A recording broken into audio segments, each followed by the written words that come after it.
The UN observer mission in Syria is over. There's nothing left to observe here. Rebels continue to organize terrorist acts and attack civilians, while government forces continue to squeeze them out of the occupied regions. Meanwhile, the UN Council on Human Rights issued a report on war crimes of the Syrian Army. The report was based on supposed testimonies of Syrian refugees and deserters. We've decided to undertake our own mini-investigation. After spending a number of hours studying literally hundreds of amateur videos from Syria, we were unable to find any that captured purported crimes committed by Assad's army. At the same time, the web was filled with videos showing representatives of the so-called Free Syrian Army brutally dealing with their opponents. With sadistic delight, these so-called freedom fighters document themselves shooting, dismembering, cutting off heads, throwing their enemies down from rooftops, and so on. These gruesome acts are all done in the name of democracy. So you have to ask yourself, do the Western human rights organizations actually know how to do a proper web search?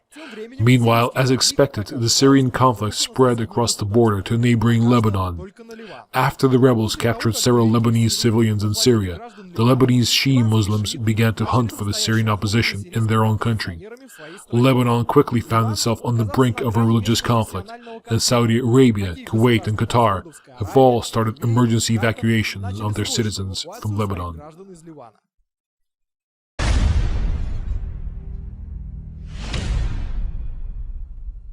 Increasingly disturbing events are unfolding in Kazakhstan. Of all the Central Asian republics, this country's relations with Russia are the closest. It is part of the CSTO, the Collective Security Treaty Organization, and the Customs Union, and it supports the idea of further integration. The Russian-Kazakh border is 7,500 kilometers long. It is the longest land border in Russia and is among the longest borders in the world. Most of it passes through uninhabitable steppes, areas of sand, gravel, and bushland, which are extremely difficult to monitor. That is why any instability in Kazakhstan can easily seep into Russian territory, dooming the two countries to strengthen their alliance. And cause for concern is rapidly growing. With severe unrest spreading throughout the whole of Central Asia, Kazakhstan has seen its own underground terrorist movement flourish. At the end of the week, a suburb of Almaty briefly turned into Dagestan. Security services blocked 9 terrorists in a house on the outskirts of the city, but their offer to surrender was met with gunfire, wounding 1 policeman. In the gun battle that followed, all of the bandits were destroyed. Shortly before, a mysterious murder took place in the Ili Alatau Park, where 12 people fell victim to an unidentified attacker. Prior to that, in circumstances no less mysterious, unknown gunmen killed 14 border guards and 1 ranger at the Arkan-Kurgan outpost on the border with China. In addition, an in-house explosion killed 9 people in one of the villages of the Almaty region. Police found a cache of weapons among the ruins of the building. According to one version of this event, the explosion was an accident resulting from incorrect manufacture of an explosive device. All this took place just this summer. You will recall that in our previous reviews we have also reported on earlier terrorist attacks in Taraz and Atirau, the murder of policemen in Almaty, and the connection of these crimes to the extremists of the Jund al-Khalifa movement, the so-called Soldiers of the Caliphate terrorist group. How is it that a peaceful secular society suddenly became the object of terrorist attacks? As usual, we call upon our experts to help figure this one out. Today our guest is Mr. Murat Shibutov, political scientist and representative of the Association of Cross-Border Cooperation in Kazakhstan. Good afternoon, Murat. Could you please tell us what is the cause of the increase in terrorist activity in Kazakhstan, and what do you think is going to happen next? The fact of the matter is that Kazakhstan has finally grown its own terrorist underground. By this I mean that the level of penetration and the sheer numbers of the Wahhabis in the country has grown so large that they are becoming openly aggressive.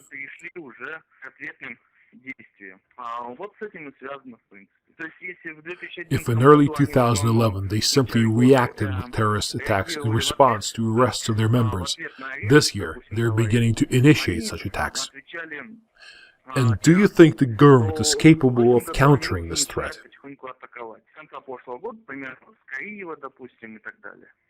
The problem is that our government has not yet realized that we are in all-out war against an organized underground movement. They believe we are fighting a bunch of scattered individual mobs. Therefore, rather than developing a comprehensive policy on this issue, the authorities limit their response only to the use of force. But this isn't likely to work. If in earlier years we arrested about 20 people per year on grounds of terrorism, in 2011 this number grew to about 50 people, and this year it has already surpassed 100. In other words, we are seeing geometric growth in terrorist activity.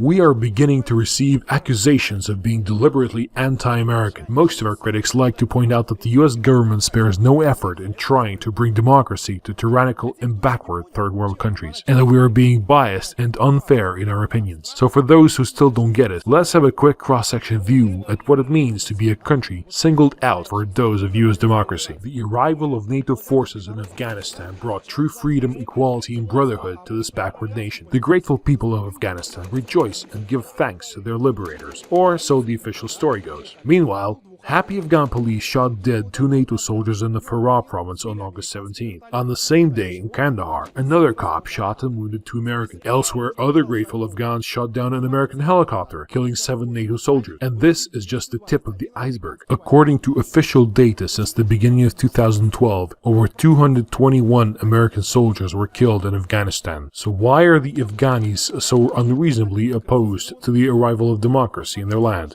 Perhaps they are ever so slightly alarmed by events in the recently democratized Libya. Despite the fact that the bloody tyrant Gaddafi has been long overthrown, explosions, gunfire, and murder continue unabated. Just recently, Mohammed al-Hadi Fituri, a high-ranking army general, was shot dead.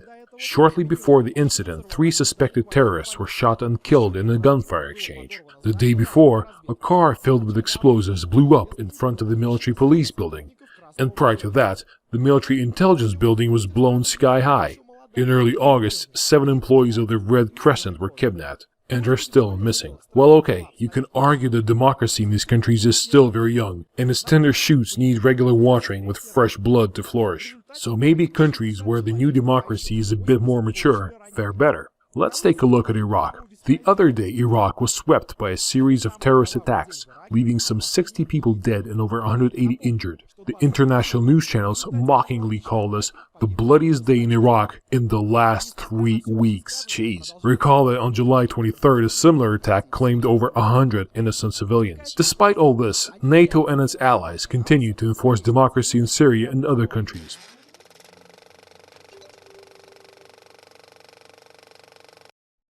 This week's video was sent to us by our Syrian friends.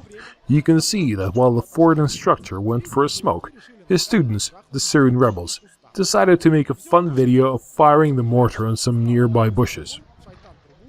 Now, we're sure everything would have been quite fine if the guy in charge of loading the mortar knew what the hell he was doing. You could of course argue that it's all Assad's fault and that his bloody regime has just claimed 2 more innocent lives. However, to us, this video is a perfect illustration of the fact that without foreign support, these miserable rebels would have had no chance against the Syrian army.